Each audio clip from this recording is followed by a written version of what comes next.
야담상회를 찾아주신 마님들과 선비님들 감사드리옵니다. 야담상회, 오늘의 이야기 시작합니다. 새벽동이 터오는 조선의 어느 대궐, 점잖기로 소문난 선비 귀돌의 마음이 온통 뒤숭숭해져 있었습니다. 참으로 고민이로고 이다지도 깊은 고민에 빠지게 만들다니 하늘이 참으로 원망스럽도다.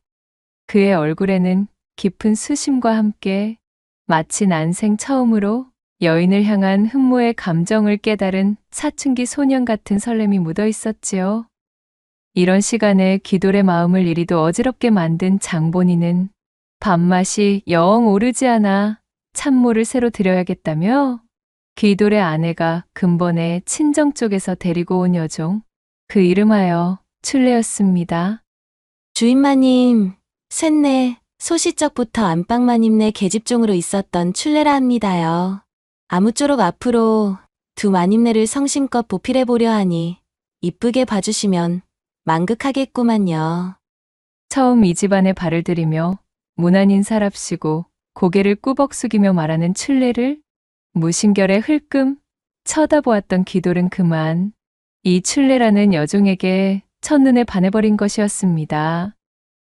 그간 귀돌이 알고 지낸 여인이라고는 성미가 불같고 화끈하여 반평생 귀돌을 휘어잡은 채로 살아온 마누라뿐이었습니다. 그렇지만 남편을 생각하는 마음만은 지극히도 깊었던 여인이었지요. 귀돌은 그저 이렇게 사는 것이 자신의 인생이려니 싶어 박색한 마누라였음에도 모난 부분을 보려 들지 않았던 것인데, 그런 귀돌 앞에 떡하니 춘례가 나타났으니 참으로 이 일을 어쩌면 좋나요? 사실 귀돌에게는 이 춘례라는 여종에게 속절없이 빠져든 가장 큰 이유가 있었습니다. 그것은 바로 춘례의 외모가 자신의 마음속에 오랫동안 품고 있었던 첫사랑과 너무도 닮아 있었기 때문이었지요. 때는 아직 귀돌이 혼인하기 한참 전, 넉넉하지 못한 집안에서 태어나 반가의 자식이라는 꼬리표가 무색할 정도로 겨우 입에 풀칠만 하던 때로 거슬러 올라갑니다. 한창 고을 여기저기서 추수하느라 분주하던 움직임들이 마무리되자 고을의 유일한 서당의 훈장님도 덩달아 바빠졌습니다. 슬그머니 치부책을 펼쳐놓고 학동들의 학비가 제대로 들어왔는지를 하나하나 점검을 하는 것이었어요. 어흥, 귀돌아, 너는 잠시 남아서 나하고 이야기 좀 해야 쓰겠구나. 20명 남짓한 학동들이 저마다 훈장에게 인사를 올리고는 우르르 서당을 나가는 사이 귀돌만 덩그러니 남아 훈장의 눈치를 보고 있었습니다. 그 용건이야 이미 귀돌도 알고 있을 정도로 뻔한 일이었지요. 저기 훈장님, 저희 어머니께서 밤잠도 안 주무시고 삭바느질을 하시며 어떻게든 학비를 마련하려 하고는 있사오나. 그 순간 땅땅 훈장이 제 장죽을 노쨉더리에 두드리며 재를 떨어내는 소리에 귀돌은 화들짝 놀라며 입을 닫고 말았습니다.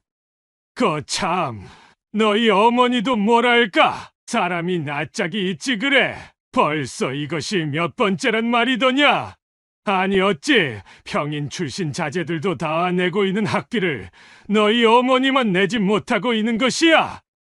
그렇게 훈장은 한참이나 귀돌에게 눈치를 준 뒤에나 귀돌에게 귀가하여도 좋다 허락하였어요. 훈장의 꾸지람을 한바탕 듣고 귀가하던 귀돌은 밀려드는 서러움에 담밖에서 목 놓아 실컷 울고는 우물에 들러 세수를 하고 집으로 들어갔습니다. 어머니, 저 왔어요. 책 보따리를 집안에 던져넣은 귀돌은 다시 바깥으로 나가 뒷산에 올랐지요. 바닥에 떨어져 있는 소리풀 잔뜩 긁어 모은 뒤 집으로 돌아와 그것들을 부엌의 아궁이 옆에 가득 쌓아두었습니다. 어머니를 위해 불쏘시개를 구해온 것이었어요. 어머니가 동네 잔칫집 허드렛일을 해주고 싸온 남은 음식을 그렇게 가마솥에 집어넣고 장터바닥에서 주워온 시들시들한 배춧잎을 보태 양을 잔뜩 늘린 죽처럼 끓여서 어머니와 한 끼를 때웠습니다. 이튿날 서당을 갈 시간이 지났음에도 가지 않던 귀돌을 의아하게 여긴 어머니가 연유를 물었고 결국 기돌은 학비를 내지 못해 혼장에게 한 소리 들었던 사실을 털어놓고 말았지요. 어머니는 안타깝고도 슬픈 기색을 애써 숨긴 채 기돌을 감싸 안고 그의 등을 쓰다듬어 주었습니다. 얘야, 참으로 미안하구나. 이 애미가 어린 자식의 글 공부 하나 시켜주지 못하는 형편이라 면목이 없구나. 어머니는 왈칵 목이 메었지만 기돌은 끝끝내 울지 않았어요.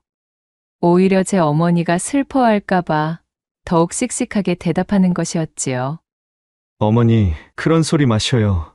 그까짓 글 공부가 어디 인생의 전부겠습니까? 저는 끄떡도 없으니 슬퍼 마셔요. 결국 기돌은 학업을 포기하고는 어머니를 도와 돈을 벌기 위해 나서기로 작정했습니다.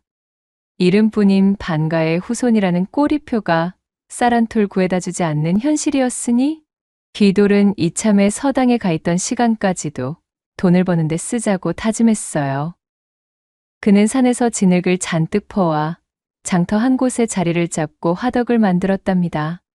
석쇠 위에 가지런히 소리풀 깔고 그 위에는 고구마를 주르륵 얹어 놓았지요. 마른 소리패에 천천히 불을 지핀 뒤 장터 곳곳에 냄새가 퍼지도록 부채질을 시작했습니다. 바로 군고구마 장사를 시작한 것이었어요. 초심자의 행운인지 아니면 기돌의 싹싹함 때문인지 장사는 곧잘 되었습니다. 그렇게 제법 자리를 잡아가던 어느 날 한창 소리패 불을 떼던 기돌의 앞으로 두 사람이 매는 조그만 가마가 들어섰지요. 가마는 복잡한 장터바닥을 지나다 말고 멀찍이 멈춰서는 것이었어요. 예. 아, 참말이십니까, 아씨? 예, 알겠습니다요.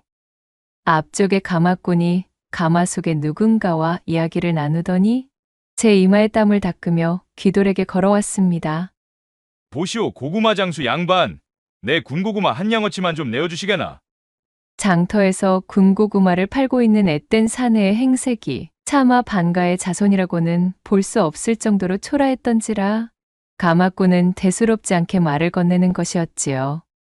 그런 것에 신경을 쓰고 있을 때가 아님을 알고 있던 기돌은 알겠노라 답하고는 불이 나게 고구마를 낼 준비를 하고 있는데 문득 그때 가마의 창문이 빼꼼 열리며 10대살이나 먹은 듯한 여자아이가 매우 창백한 얼굴을 쓱 내미는 게 아니겠어요?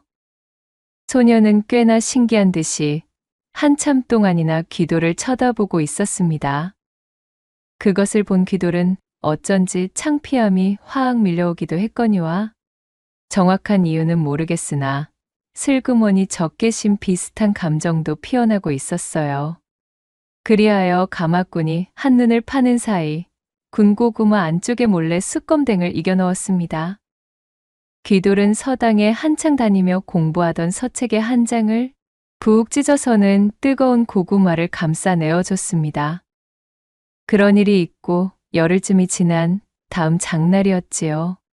기돌이 장사를 하는 곳 앞쪽으로 또다시 일전에 그 가마가 멈춰서는 것이었어요.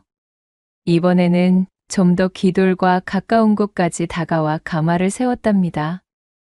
전에 그 가마꾼이 또다시 기돌에게 다가왔고 그와 동시에 슬그머니 가마 창이 열렸지요. 변함없이 창백한 피부의 여자아이가 얼굴을 살짝 내밀며 창피한 듯 기돌을 훔쳐보기 시작했어요. 병색이 완연하다 싶을 정도로 창백한 낯빛에 어쩐지 측은한 심정도 잃었던 기돌은 이번에는 군고구마에 장난을 치지 않았습니다. 그렇게 가마꾼에게 고구마를 건네준 뒤 가마가 물러가자 기돌은 저도 모르게 부하가 치밀어 투덜거렸어요. 쳇!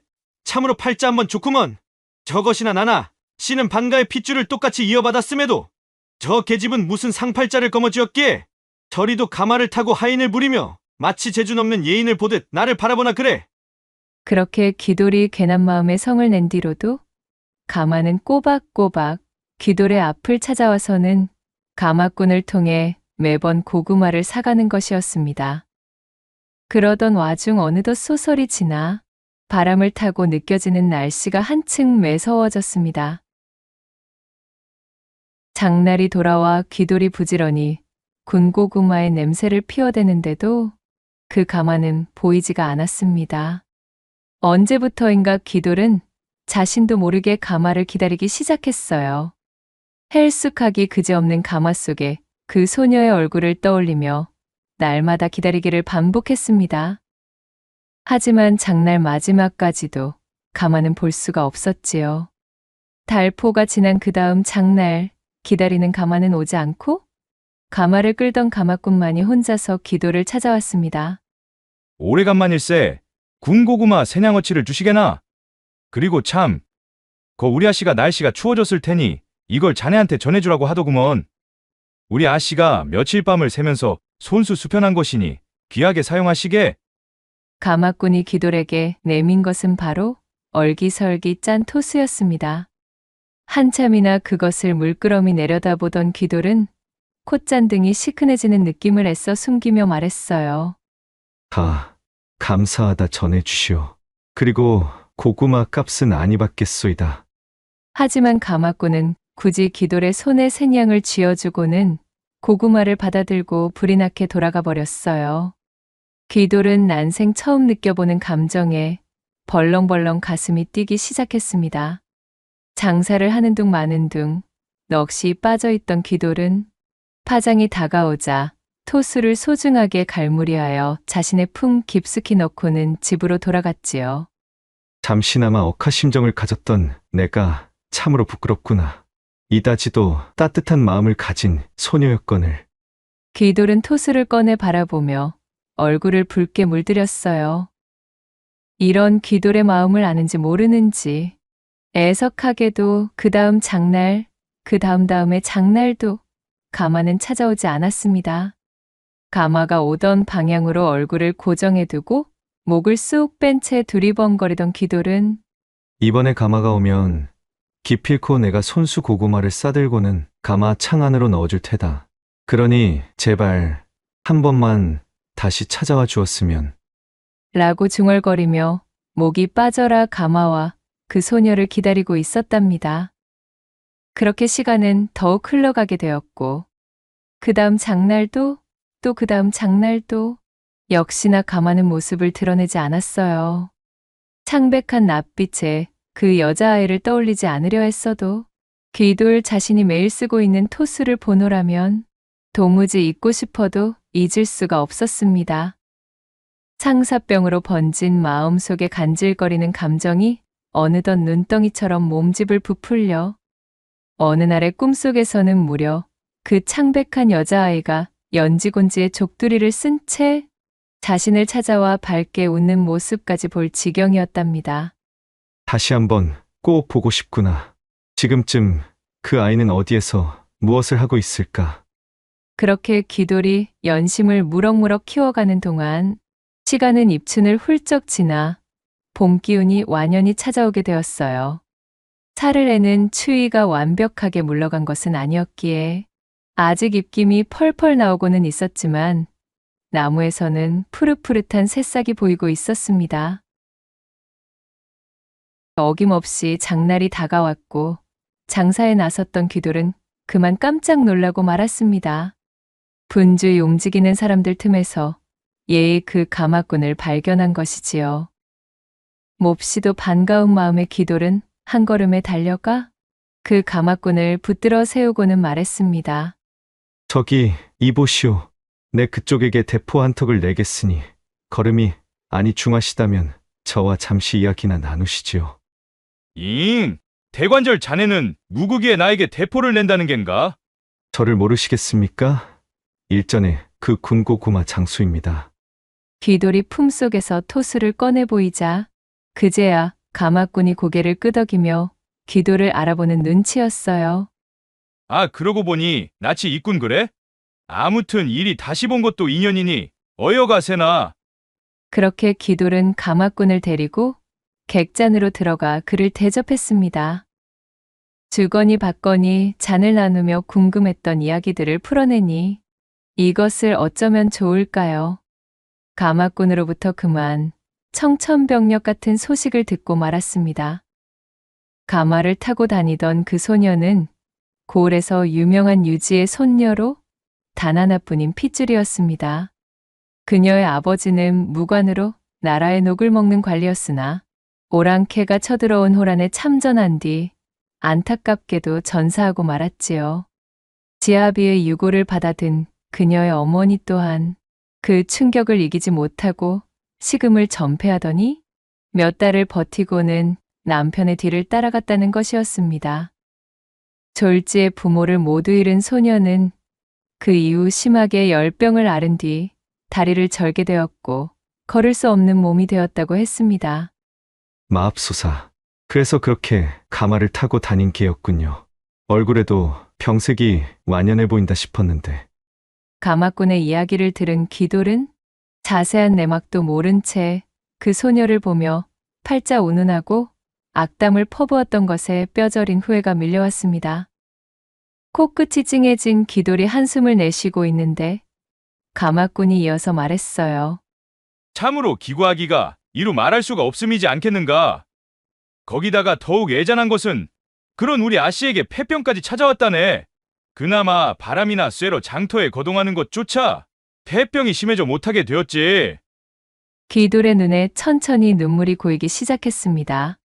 차마 듣고 싶지 않았던 이야기가 계속해서 쏟아졌어요. 그러더니 대설대 병세가 잡히지 않는 바람에 결국 부모님을 따라 눈을 감았다네. 어휴, 불쌍한 우리 아씨.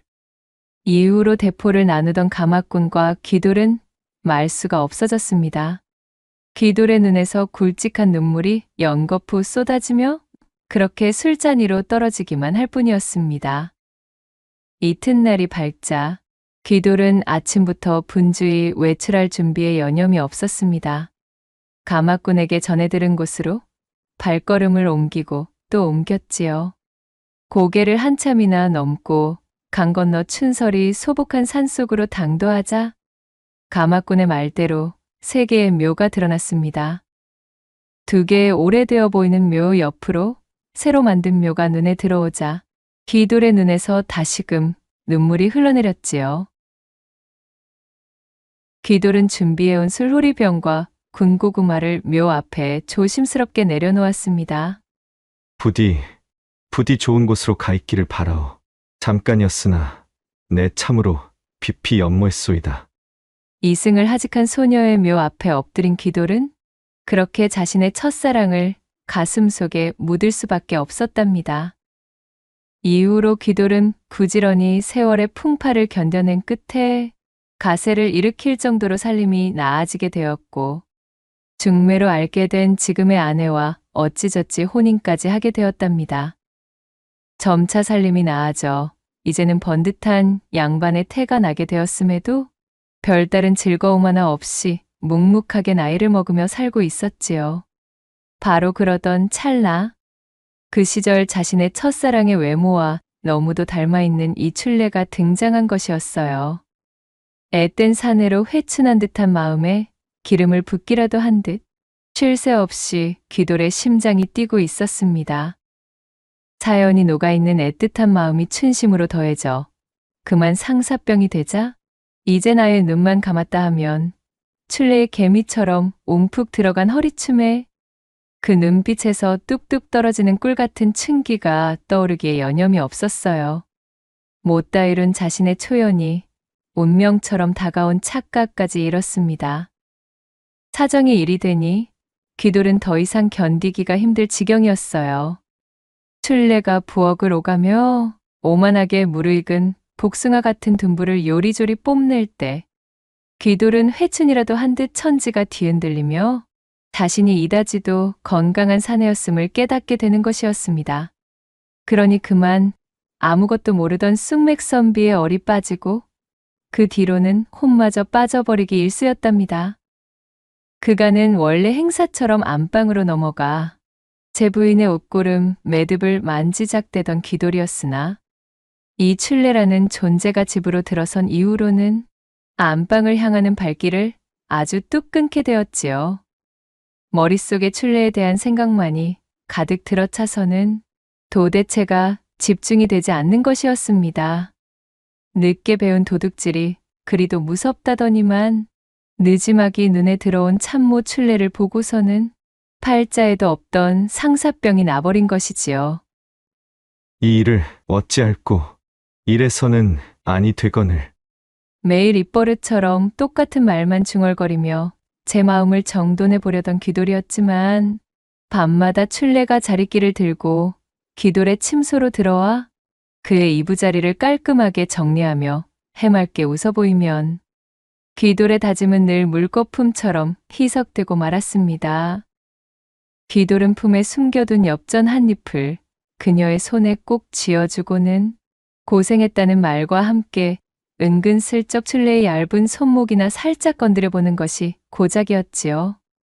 폭군 같던 제 부인의 눈을 피해 그 이상의 진도는 나갈 수도 없었고 귀돌의 작디 작은 배포로는 그럴 배짱도 없었습니다. 그러던 어느 날 귀돌의 처가에서 긴급한 연락이 도착했습니다. 귀돌의 장모가 지병이 깊어져 딸을 보고 싶어 한다는 내용의 전갈이었지요. 아내는 부랴부랴 처가로 떠날 채비를 하며 주인 어른끼니 잘 차려드리고 이부자리도 잘 봐드리거라. 내 너만 믿고 넘어가 보마. 라고 출래에게 신신당부하고는 친정으로 출발했습니다. 친정으로 넘어가는 와중에도 남편 걱정뿐인 아내의 마음은 아는지 모르는지 그간 걸림돌 같던 아내가 집을 비울 건수를 잡아버린 귀돌의 심장은 알 수 없는 해방감과 기대감으로 쿵쿵 요동을 치기 시작했지요. 그런데 이게 웬걸요? 아무래도 안 되겠구만.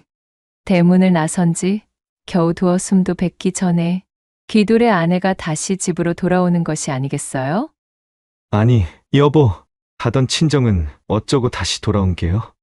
귀돌이 놀라 묻자 아내가 말하기를 여보, 당신 식사는 앞집에 부탁해 놓았습니다. 출래는 내가 데려가겠어요. 오래간만에 고향으로 넘어가는 것인데 이참에 출래도 고향집 한번 들러야지. 출래야, 어서 채비하거라. 너도 함께 나서자꾸나. 내색은 못하지만 고향에 들를 생각에 얼굴에 화색이 돈 출래와 모처럼 찾아온 기회를 날려 금세 풀이 죽어 데친 시금치처럼 축 처져 버린 귀돌. 그렇게 아내가 출래를 데리고 떠난 뒤 밀려오는 허탈감의 대낮부터 진탕 탁배기를 퍼마시다가 귀돌의 내리를 번개처럼 스치며 떠오르는 묘안이 있었으니 옳거니 이럴 것이 아니라 당장의 실행에 옮겨야 하겠구만. 내 더 이상 이리 고민만 하며 옹졸한 범부처럼 굴 수야 없지 않겠나. 라고 크게 외치고는 자리에서 벌떡 일어나 한 걸음에 단골 의원으로 달려갔습니다. 헐레벌떡 단골 의원 청생원에 도착하니 숨을 헐떡이며 들어선 귀돌을 청생원의 주인장인 박 의원이 맞이하였지요. 아니, 이게 뉘십니까 그래? 이리도 급한 몰골로 얘까지 직접 어쩐 일이시오? 집에 누가 급한 이라도 생기신 geb니까? 두 눈을 크게 뜨고 수염을 쓰다듬으며 자신을 바라보는 박 의원의 물음에 술이 거나하게 오른 귀돌은 자리에 털썩 주저앉아 버렸습니다. 이윽고 그는 박 의원의 두 손을 부여잡고 울상이 된 채 통사정을 올렸지요. 이보시오, 박 의원. 제발 나를 좀 살려주시구랴. 내 이대로는 가슴이 터져나가든 내 몸이 터져나가든 둘 중 하나로 비명행사하기 일보 직전이외다. 그리고는 장황하게 출래에 대한 이야기를 꺼내놓는 것이었어요. 그렇게 자신의 속에서 들끓고 있던 이야기를 모조리 꺼낸 귀돌이 주변을 둘러보고는 천천히 말했습니다. 그러니 내 한 가지 계략을 세워둔 것이 있소이다. 그 계획에 우리 박 의원께서 부디 힘을 보태주시오. 단골 의원 좋다는 게 다 뭐겠소? 귀돌의 한 맺힌 사연을 잠자코 듣고 있던 박 의원이 수염을 만지작대며 말했습니다. 그거 참 맹랑하게도 돌아가는 일이 되고 말았구려. 사연이 어찌되었든 뒤늦게 그런 진맛에 눈을 뜨는 것도 이거 축복이라면 축복이겠지만은 만에 하나 그런 사연으로 의원인 자가 거짓을 고하며 어울렸다는 악소문이라도 퍼진다면 우리 청생원은 영원히 문을 닫게 됩니다. 허니 그런 위험 부담을 질 수는 없음을 양해 바라겠소이다. 박 의원이 탐탁치 않아 하는 표정으로 완곡히 거절하자 귀돌은 그의 곁에 바짝 다가 앉으며 말했지요. 어허, 이보시오 박 의원. 악소문이 돌게 될 일이 무엇이 있소이까? 잘못될 리가 없는 일이라 하질 않소. 계획을 세운 장본인이 나거늘 내가 입을 다물면 그 누가 알아채겠소? 일이 뜻대로 잘 풀려 이 몸의 소원을 성취하게 도와만 주신다면 박 의원께 통 크게 보답하도록 하겠습니다. 내 말을 믿어 주시오. 간절한 표정으로 읍소하는 귀돌의 얼굴을 바라보며 박 의원은 영 내키지 않았지만 어쩔 수 없이 승낙을 하고 말았지요. 알겠습니다. 다만 약조하신 것만은 반드시 지켜주십시오. 허면 계획이 무엇인지 말씀해 보시지요. 그렇게 귀돌과 박 의원의 은밀한 밀담이 오간 뒤 시간이 흐르고 흘러 귀돌의 부인이 춘례를 데리고 고향에서 돌아오자 이를 기다렸다는 듯이 귀돌이 각혈을 하며 앞마당에 쓰러졌습니다. 물론 청생원에서 박 의원의 도움을 받아 따로 구해놓았던 돼지의 피를 쓴 것이었지요. 애구머니, 아니, 여보, 대체 이것이 무슨 일이랍니까? 귀돌이 쓰러지자 집안이 발칵 뒤집혔습니다. 아내는 사색이 되어 귀돌을 부축하며 비명을 질렀습니다.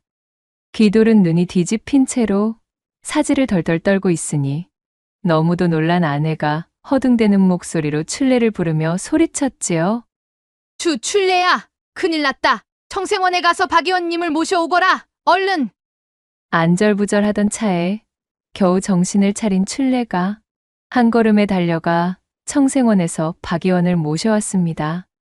춘례의 안내를 받으며 불이 나게 들어온 박 의원은 미리 짜둔 대로 기도를 진맥하는 척 이리저리 손을 대어보고 눈꺼풀을 까디집는 신용도 하며 분주히 움직였습니다. 이윽고 침통한 표정으로 고개를 가로저은 박 의원이 중얼거렸어요. 진맥을 해보니 이거 큰일입니다. 아무래도 고비가 찾아온 듯하니 오늘 밤을 넘기지 못할 수도 있음을 대비해야 하겠소. 일단 부인께서는 마음의 준비를 하셔야 하지 않을까 합니다만. 박 의원은 수심 깊은 표정을 유지하며 사태가 좋지 못하다는 암시를 주기에 이르렀고 그 말을 들은 귀돌의 부인은 귀돌을 덥석 끌어안고 말 그대로 눈물 없이는 볼 수 없는 대성통곡을 뱉기 시작했습니다.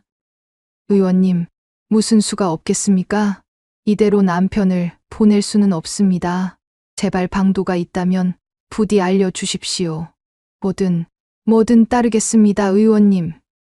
그녀의 말에 박 의원은 입맛을 쓰게 다시는 신용을 하더니 수염을 어루만지며 힘겹게 입을 떼었습니다.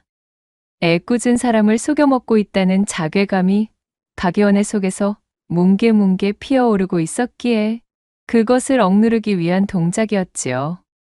한 가지 신락 같은 희망을 걸어 봄직한 방법이 있기는 있소만 이 환약을 섭취하고 단전에 기를 불어넣는 방법입니다.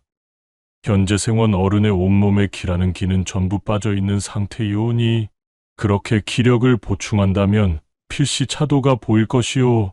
일단은 그 수밖에는 없는 듯합니다.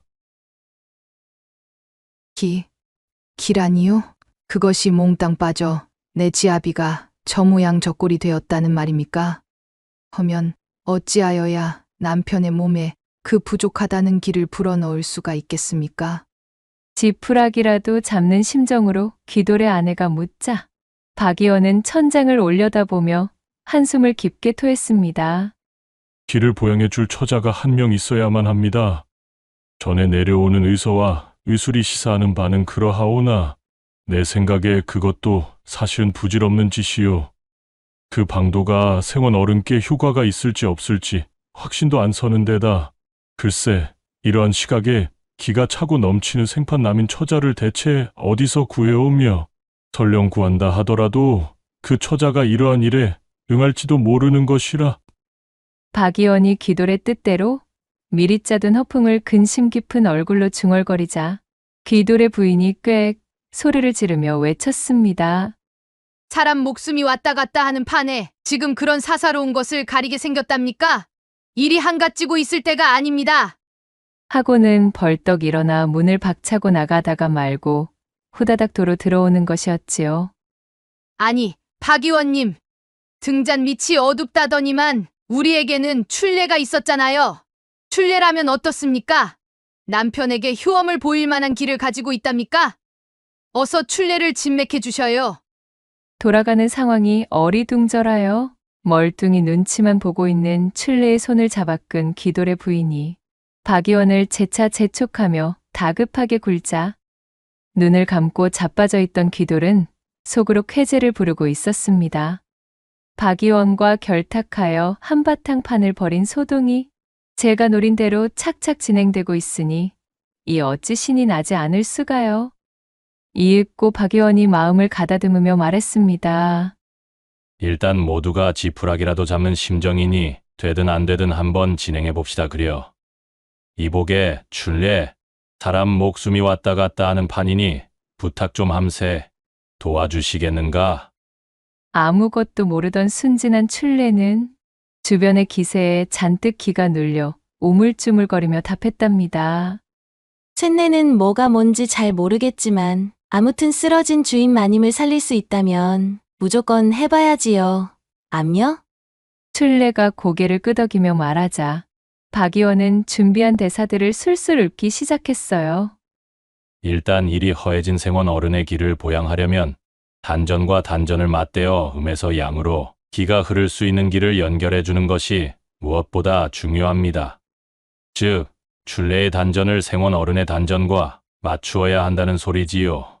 기가 흐르는 통로는 방해받는 이물질이 없어야 하기에 서로의 의복은 모두 제거해 두는 것이 타당하오. 그리고는 박 의원이 혼신의 힘을 다해 다 죽어가는 흉내를 내고 있던 기돌의 입을 벌리고는 조그마한 환약을 한 움큼 집어 그에게 먹였습니다. 아니, 의원님. 그 환약은 무엇입니까? 이는 음양보력환이라 불리는 약재입니다. 기가 허해져 죽어가는 자에게 원기를 보양하고 기를 내어주는 사람이 혹여 지쳐 쓰러지지 않도록 보좌하는 역할을 하는 값비싼 물건이지요. 그리하여 귀돌의 기력 보강에 모든 준비를 끝마치게 되자 박 의원과 귀돌의 부인은 건넌방으로 넘어가 초조한 마음을 품고 기다림을 가졌습니다. 야음이 무르익은 기나긴 밤에 귀돌과 출례는 그렇게 단전을 맞대었고 음과 양의 기운이 승천하는 이무기처럼 맞물려 단단한 돌덩어리같이 하나가 되었습니다. 음양이 보합되는 통로를 통해 그렇게 역사적인 거사가 이루어졌지요. 그리하여 동창이 붉게 밝아왔을 때 출례가 잔뜩 붉어진 낯을 가리며 쭈뼛쭈뼛 나오더니 수줍음이 잔뜩 서린 목소리로 말했습니다. 이제 안심하셔도 될 것 같아요. 안방마님, 밤새 의원님께서 일러주신 방법대로 이것저것을 다 하였더니 주인 어른께서 벌떡 살아나셨지 뭡니까요. 뜬 눈으로 밤을 지새우던 귀돌의 아내가 그 말을 듣고는 한 걸음에 뛰어들어가 귀돌을 붙잡고는 펑펑 기쁨의 눈물을 쏟았습니다. 허허, 이거 일이 아주 잘 풀렸구려. 하늘이 도운 게지. 그럼 생원 어른도 쾌차하셨으니 나는 그만 돌아가 보겠소이다. 박 의원은 어색한 웃음을 흘리며 자리에서 일어났고 귀돌의 아내에게 융숭한 대접과 감사 인사를 받으며 그렇게 대문 밖으로 사라졌습니다. 다시 눈을 뜬 귀돌의 얼굴에는 때깔 좋은 광채가 번들번들한 것이 이유 모를 윤기가 흐르고 있었지요. 어이구, 사경을 헤매다 돌아오니 세상이 참으로 밝구만. 여보, 그리고 출례야. 내 두 사람에게 아주 큰 빚을 졌구만 그래. 참으로 고맙소들. 귀돌은 그 옛날 자신이 이루지 못한 채 가슴에 묻어두었던 첫사랑을 닮은 여인과 질펀한 음양보합을 이룬 뒤 무기력하던 사람이 완전 달라져 있었지요. 그렇게 귀돌에게 죽음을 극복한 경사가 찾아온 뒤 얼마의 시간이 지나고 박 의원이 청생원에서 목을 빼며 기다려도 도무지 귀돌 쪽에서 연통이 없는 것이었습니다. 아니, 그런 얼토당토하는 망측한 연극에 어울려줬더니만 크게 보답하겠다던 사람이 어찌 이리 소식이 없는 게야? 며칠이 지난 후 저녁 나절, 기다림에 지친 박 의원이 귀도를 찾아 그의 집으로 방문하자 아내에게도 기력을 보충하는 행위라고 실컷 둘러놓았겠다. 아예 본격적으로 출례와 단전을 맞대며 불같은 시간을 보내고 있던 귀돌이 마침 일을 마치고 옷매무새를 고치면서 박 의원을 맞이하는 것이었습니다. 귀돌은 희죽거리며 애써 과장된 몸짓으로 박 의원을 환영하는 기색을 보이고는 출례를 시켜 푸짐하게 술상을 내오라 일렀습니다. 이거 아까도 보아하니 출례라는 여종과 아주 즐겁기 그지없는 각종 기회들을 뽐내다가 나오시는 듯한데 그것이 가능하도록 물심양면 도와준 저의 노고를 잊으신 것은 아니시겠지요? 허허, 그럴 리가 있겠습니까? 자, 드십시다. 그리하여 차려진 술상을 앞에 두고 두 사람은 거나하게 술잔을 나누고는 박 의원에게 곧 보은을 하겠노라 약조한 뒤 헤어지게 되었지요. 그런 뒤로도 얼렁뚱땅 시간은 흘러 보름이 지나고 한 달이 지나도 크게 보답하겠다던 귀돌에게서는 아무런 소식이 없었습니다. 아니, 이 인간이 참으로 뻔뻔하기 그지없구나. 그 총극을 받아준 내게 이리 철면피로 나오시겠다. 그야말로 화가 단단히 뻗친 박 의원이 당장 귀돌의 집으로 당도하여 사랑방에 들이닥치자 귀돌은 이미 볼장 다 보았다는 식으로 능글맞게 나오는 것이었지요. 이보시오, 생원 어른. 일이 잘 성사되었으니 이제 약조하신 대로. 아니, 약조라니요? 그래서 한 달 전 우리 집에서 술상을 거나하게 내어드리지 않았습니까? 목숨을 살려주신 은덕을 기려 크게 베풀지 않았는지요? 아주 진귀한 안주로 대접한 기억이 있는데 어찌 이러십니까? 뭐라 굽시오. 그것으로 입을 닫겠다, 이 말입니까? 이럴 수가.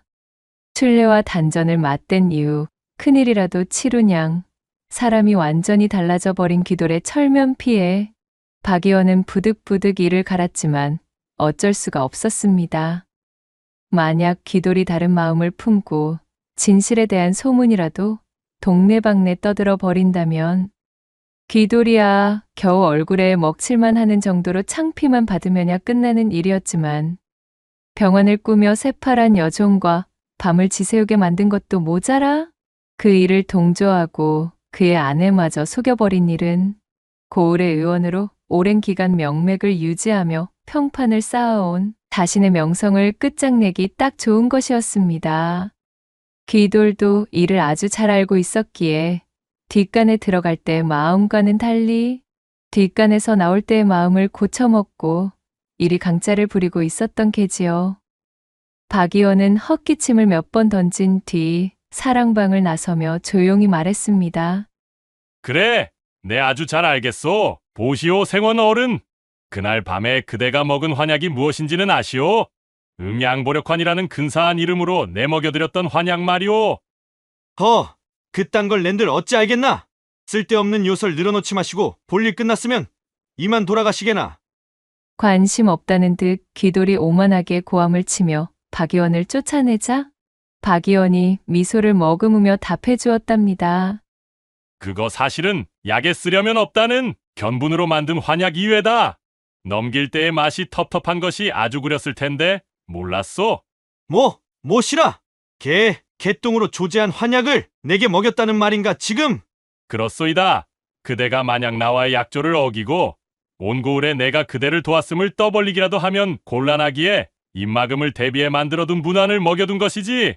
어디 입이라도 뻥끗해 보시오. 고을 전체에 당신이 견분으로 만든 환약을 아주 개눈 감추듯 맛있게 먹었다고 맛소문을 내드리리다.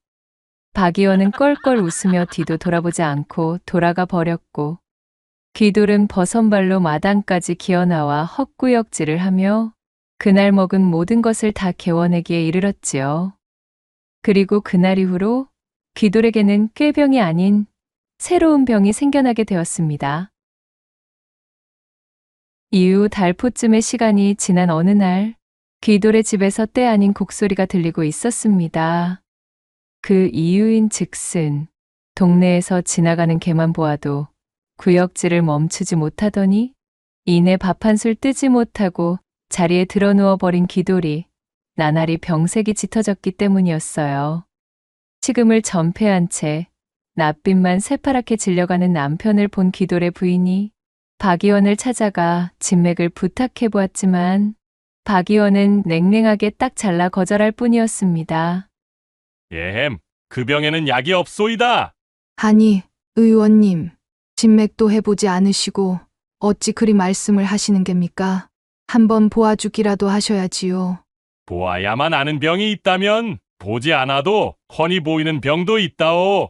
아마도 귀돌 본인이 제일 잘 알고 있을 것이오.